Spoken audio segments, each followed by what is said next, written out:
말씀인데 우리 다 같이 한번 1절 2절 읽겠습니다. 시작. 이스라엘아, 이제 내가 너희에게 가르치는 규례와 법도를 듣고 준행하라. 그리하면 너희가 살 것이요 너희 조상의 하나님 여호와께서 너희에게 주시는 땅에 들어가서 그것을 얻게 되리라. 내가 너희에게 명령하는 말을 너희는 가감하지 말고 내가 너희에게 내리는 너희 하나님 여호와의 명령을 지키라. 아멘.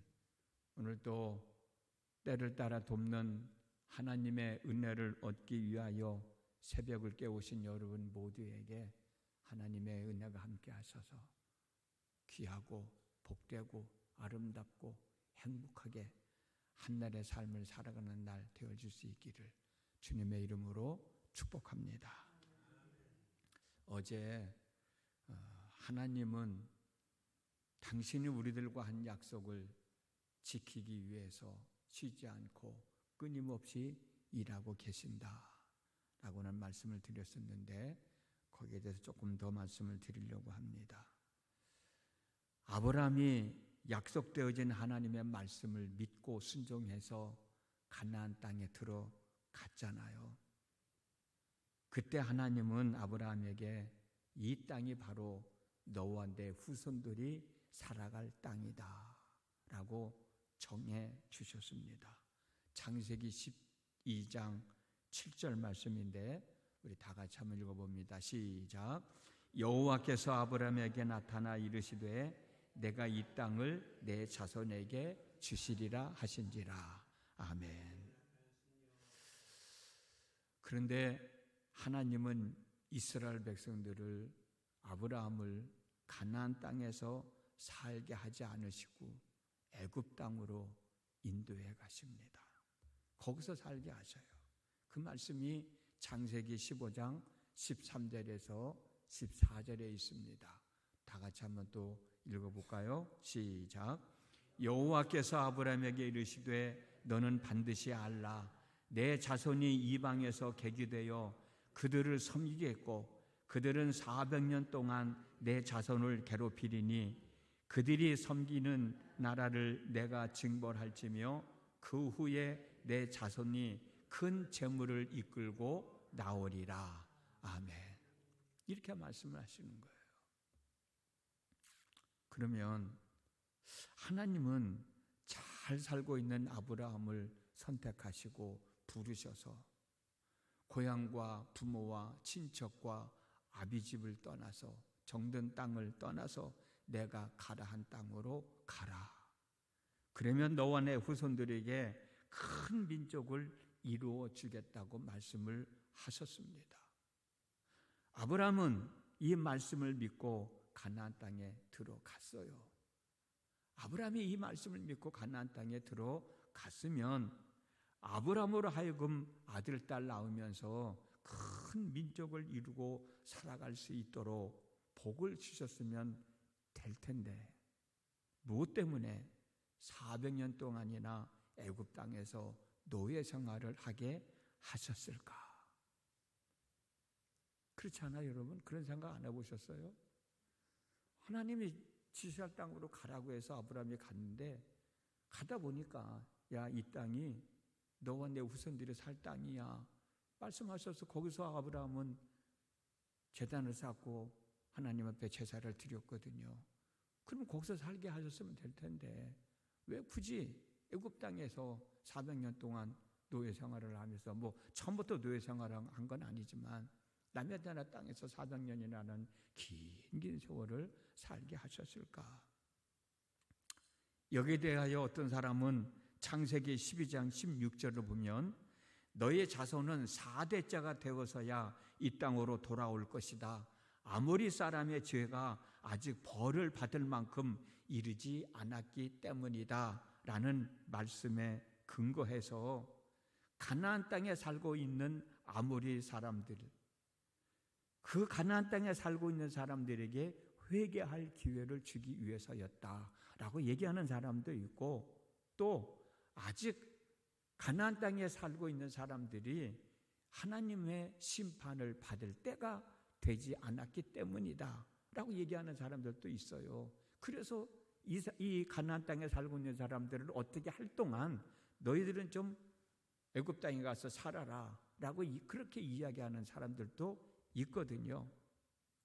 또 어떤 사람은 이스라엘 자손들을 애굽 땅에서 살아가게 함으로써 더욱더 신앙인으로 참된 하나님의 자녀로서의 삶을 살아가게 하려고 연단시키고 훈련시키기 위해서였다라고 얘기하는 사람들도 있습니다.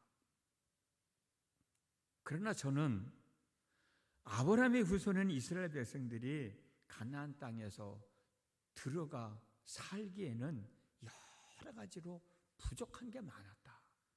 지금 이 상황으로는 이스라엘 백성들이 가나안 땅에 들어갔지만 그 땅을 점령하고 그 땅을 차지하기에는 연약한 부분들, 부족한 부분들이 너무나도 많았기 때문이다 라고 생각을 해요.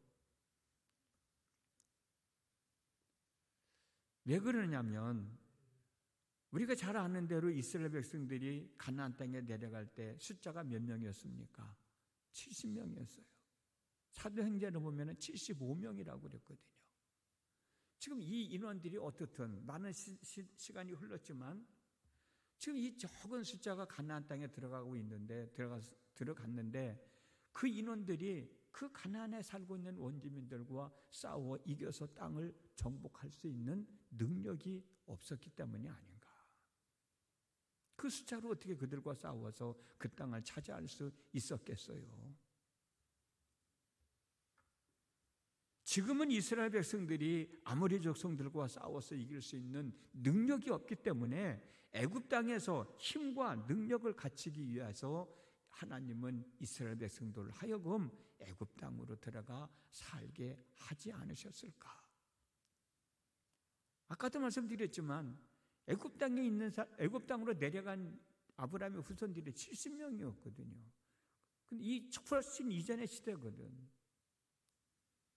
사도행전에서는 75명으로 나와 있거든.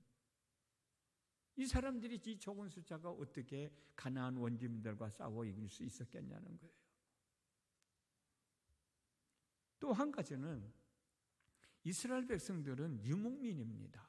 여기저기 떠돌아다니면서 짐승을 키우며 살아가는 사람들이에요. 그런데 가나안 땅은 농경사회예요. 떠돌아다니지 아니하고 한 곳에 머물러서 땅을 일구며 농사를 지으며 살아가는 지역이 가나안 지역입니다.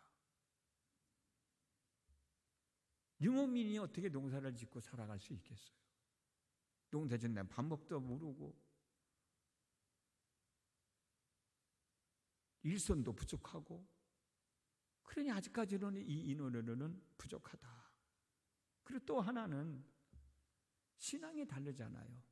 이들은 하나님을 믿는 사람들이고 가나안 사람들은 바알신을 섬기는 사람들이에요. 신앙적으로도 아직 미숙한 게 너무나도 많은 거예요.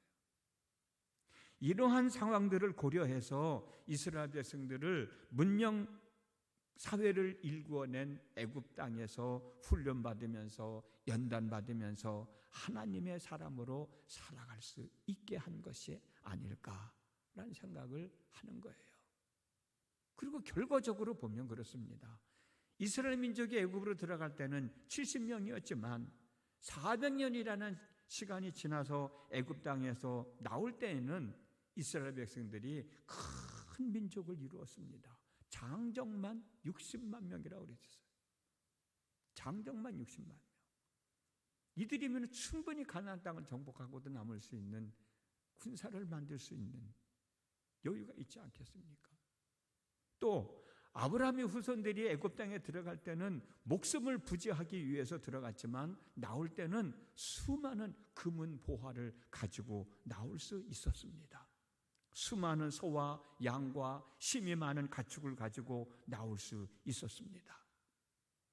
하나님은 이스라엘 백성들이 애굽 땅에서 큰 민족을 이룰 수 있도록, 재물을 가지고 나올 수 있도록, 가나안 족속들을 물리칠 수 있는 능력을 소유할 수 있도록 쉬지 않고 이스라엘 백성들과 함께 하시면서 이 일을 하고 계셨다는 거예요.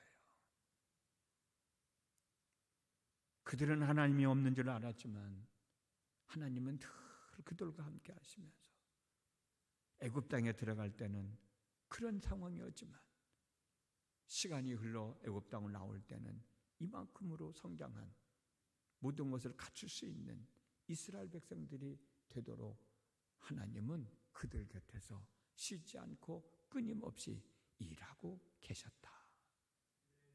지금도 하나님은 우리 곁에서 우리와 한 약속, 내가 믿고 살고 있는 약속을 이루시기 위해서 끊임없이 일하고 계심을 믿으시기 바랍니다.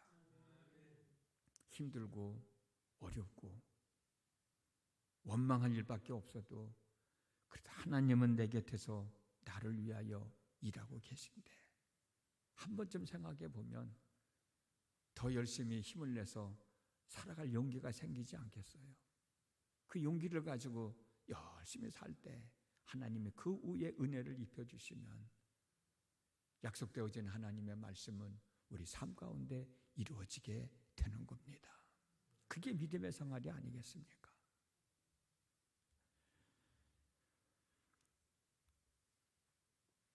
이스라엘 백성들이 이제 애굽을 나올 때가 되었을 때 하나님은 이스라엘 백성들을 애굽 땅에서 불러내셨습니다.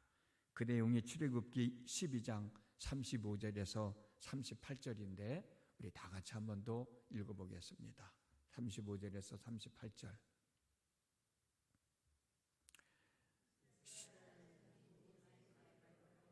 애굽 사람에게 은금 패물과 의복을 구하매 여호와께서 애굽 사람들에게 이스라엘 백성에게 은혜를 입게 하사 그들이 구하는 대로 주게 하심으로 그들이 애굽 사람의 물품을 취하였더라. 이스라엘 자손이 라암셋을 떠나서 숫곳에 이르니 유아 외에 보행하는 장정이 60만 명가량이요 수많은 잡족과 양과 소와 심이 많은 가축이 그들과 함께 하셨으며. 아멘. 이렇게 성장했을 때 하나님은 이스라엘 백성들을 이끌고 나오시는데 거기에도 하나님은 함께 동행을 하시는 거예요. 홍해바다를 가르셨죠. 마라의 쓴물을 먹은 물로 먹을 수 있는 물로 바꿔주셨죠. 낮에는 구름 기둥으로 밤에는 불 기둥으로 이스라엘 백성보다 앞서가시면서 갈 길을 인도해 주셨죠. 물이 없을 때는 반석을 쳐서 물이 나오게 했고 배가 고플 때는 아침마다 만나를 내려주셔서 먹을 수 있게 하여 주셨어요. 이렇게 인도해 오시다가 그리고 이스라엘 백성들이 시내산에 도착을 했을 때 하나님은 모세에게 이스라엘 백성들이 지키며 살아가야 할 십계명과 재판법과 사회법과 의식법, 소위 말하는 율법을 주시면서 너희들은 이 율법대로 살아가야 한다라고 요구하십니다. 모세는 이 율법을 받아가지고 와서 이스라엘 백성들에게 쭉 설명을 해주시면서 하나님이 이 율법대로 살아가라고 우리에게 말씀하셨다. 그때 이스라엘 백성들이 하는 얘기가 여호와께서 하신 말씀대로 우리는 그 율법을 준행하며 살아가겠습니다 라고 약속을 해요. 이것이 바로 하나님과 이스라엘 백성들 사이에서 피로 맺은 언약이 됩니다. 내용이 출애굽기 24장 3절에서 8절 말씀인데 이 말씀 한번 다 같이 읽어보겠습니다. 시작. 모세가 와서 여호와의 모든 말씀과 그의 모든 율례를 백성에게 전하매 그들이 한 소리로 응답하여 이르되 여호와께서 말씀하신 모든 것을 우리가 준행하리이다. 모세가 여호와의 모든 말씀을 기록하고 이른 아침에 일어나 산 아래에 제단을 쌓고 이스라엘 12지파대로 12기둥을 세우고 이스라엘 자손의 청년들을 보내어 여호와께 서로 번제와 화목제를 드리게 하고 모세가 피를 가지고 반은 여러 양푼에 담고 반은 제단에 뿌리고 언약서를 가져다가 백성에게 낭독하여 듣게 하니 그들이 이르되 여호와의 모든 말씀을 우리가 준행하리이다. 모세가 그 피를 가지고 백성에게 뿌리며 이르되 이는 여호와께서 이 모든 말씀에 대하여 너희와 세우신 언약의 피니라. 아멘. 이렇게 이 하나님과 이스라엘 백성들 사이에 언약이 체결이 되어집니다. 이 언약 때문에 하나님과 이스라엘 백성들 사이에, 이 언약이 하나님과 이스라엘 백성들 사이에 있었기 때문에 하나님은 이스라엘 백성들에게 피로 언약한 약속을 지키라는 거예요. 나도 너희들에게 한 약속을 지키기 위해서 쉬지 않고 일하고 있듯이 너희들도 나에게 한 약속을 이제는 지켜라. 너희들이 내 말을 듣고 순종하며 살겠다고 했으니 그렇게 하라 라고 강력하게 요구하시는 거예요. 그렇다면 여러분, 하나님은 왜 이스라엘 백성들에게, 아니 지금 이 세상을, 지금 이 시대를 살아가고 있는 저와 여러분들에게 왜 하나님의 말씀을 순종하라고 요구하시는지 이해가 되시죠? 이와 같은 약속이 있었기 때문이에요. 이와 같은 약속이 있었기 때문에 나도 너희들에게 한 약속을 지키려고 너희들 곁에서 쉬지 않고 일하고 일했듯이 너희들도 나에게 한 약속, 내가 한 말 너희들이 믿고 따르겠다고 준행하겠다고 약속했으니까 그 말을 지켜라. 제대로 지키지 않으니까 가감하지 말고 있는 그대로 지켜라. 더 하나 빼지 말고 너희들 상황에 맞춰서 희석시키지 말고 변질시키지 말고 있는 그대로 내가 한 말 그대로 믿고 따르고 순종해라. 강력하게 요구하시는 거예요. 우리 그런 얘기 많이 하잖아요. 너 나한테 해주기로 약속했잖아. 너 그렇게 한다고 약속했잖아. 그 약속 지키라고 요구할 때 있잖아요. 우리 아이들한테도. 또 공부한다고 약속했잖아. 또 TV 안 본다고 약속했잖아. 약속했으니까 약속을 지켜야지. 약속 지켜야 사람답게 살아갈 수 있지 라고 얘기하잖아요. 하나님도 마찬가지인 거예요. 내가 이렇게 살라고 율법을 주었을 때 너희들이 그걸 지키겠다고 약속했잖아. 짐승을 잡아 피를 뿌리며 약속했잖아. 그러니 너희들은 내가 한 말을 듣고 순종해야 되지 않겠느냐. 그걸 요구하시는 거예요. 괜히 요구하는 게 아니라.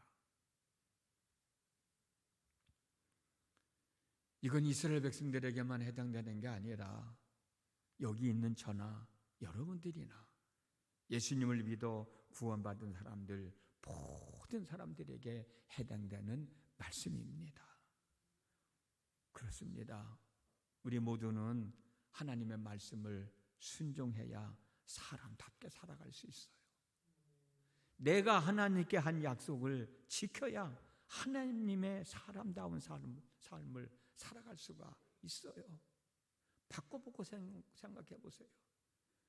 하나님을 향해서는 하나님이 약속한 것을 지켜주십시오라고 얘기하면서 나는 하나님께 한 약속을 지키지 않으면 하나님이 뭐라고 말씀하실까? 하나님이 날 보고 어떻게 생각을 하실까? 한 번쯤 생각해 볼 수 있지 않겠습니까? 오늘 또 이 사실을 기억하고 하나님의 말씀을 순종함으로 약속되어진 하나님의 말씀을 지켜나갈 때 그 약속이 우리 삶 가운데 이루어지게 되고 그 약속이 우리 삶 가운데 이루어질 때 우리의 삶은 기쁨과 즐거움과 감사함만이 있게 되는 겁니다. 오늘이 바로 그런 삶이 우리 모두에게 있어지기를 주님의 이름으로 축복합니다. 기도하겠습니다. 무더위 속에서도 저희들의 건강을 지켜주시고 오늘도 하나님 앞에 있을 수 있도록 인도해 주셨음을 믿습니다. 하나님은 늘 우리 곁에 계셔서 우리를 위하여 애쓰시고 수고하시고 일하시고 계시는데 우리는 하나님을 위해서 무슨 일을 하고 있는지, 하나님은 우리에게 한 약속을 지키시기 위해서 쉬지 않고 우리 곁에서 우리를 돌봐주고 계시는데 우리는 하나님께 한 약속을 얼마만큼 지키며 살아가고 있는지요. 오늘 말씀을 한번 되새겨 보면서 우리 삶을 되돌아보면서 하나님에게 약속 지키라고만 요구하지 말고 내가 하나님께 한 약속 또한 지켜낼 수 있는 믿음의 사람들이 되어지도록 인도해 주시어서 하나님이 우리 삶 가운데 역사하심으로 오늘 또 우리의 삶이 형통할 뿐만 아니라 우리 삶 속에 기쁨과 즐거움과 감사함과 행복함이 더하여지는 복된 한날의 삶이 되어지게 하여 주옵소서. 새벽을 깨우고 하나님 앞에 있는 사랑하는 모든 성도들 한 사람 한 사람을 기억하여 주시고 이 시간 입술을 열고 마음을 열고 기도할 때 그 기도를 들어 응답하여 주시기를 원합니다. 그 기도가 응답되어지는 삶 속에서 하나님 살아계심이 증명되어지게 하시고 하나님 살아계심을 증명하며 사는 우리 모두의 삶이 되게 해 주옵소서. 예수님의 이름으로 기도드렸습니다. 아멘.